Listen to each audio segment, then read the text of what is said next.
Je m'appelle Karine Simao-Pires, je suis chargée d'édition et de suivi artistique chez Phileas et Autobulle, une revue jeunesse de philosophie avec les enfants éditée par Laïcité Brabant Wallon et Entrevue. Je fais par ailleurs partie de la petite et chanceuse équipe qui travaille à la collection Les albums Phileas et Autobulle, équipe dont fait partie aussi ma collègue Mélanie Olivier. Je m'appelle Mélanie Olivier, je travaille au Pôle Philo, qui est un service de Laïcité Brabant Wallon. Je suis animatrice et formatrice depuis une petite dizaine d'années. Les albums Phileas et Autobulle, c'est une collection d'albums illustrés accessibles à partir de 5 ans. Tous les albums sont au même format.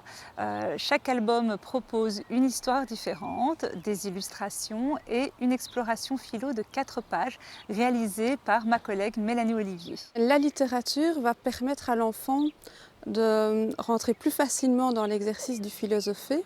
Il va le mettre à bonne distance du sujet parce qu'il va tout à la fois s'identifier au personnage, à l'histoire, et en même temps le mettre un petit peu à distance sans être submergé par les affects. Un autre atout de ce type d'alliance entre littérature et philosophie pour enfants, c'est de permettre à l'enfant de vivre une expérience esthétique assez forte et de permettre de développer sa capacité à interpréter notamment.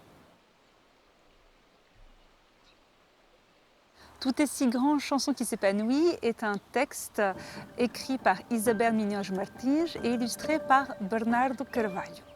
C'est un texte qui nous plonge dans une atmosphère d'été, une atmosphère qui invite à la contemplation et pourquoi pas au questionnement.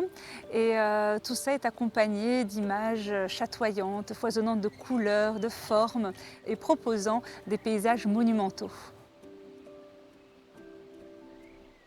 Donc l'exploration philo se compose de 2 doubles pages. La première double page s'appelle Au fil de l'eau. On suit un fleuve et on invite l'enfant à parcourir ce fleuve et à découvrir les questions philo qui vont lui permettre d'aller plus loin dans la compréhension de l'histoire, mais aussi des sujets traités dans l'histoire.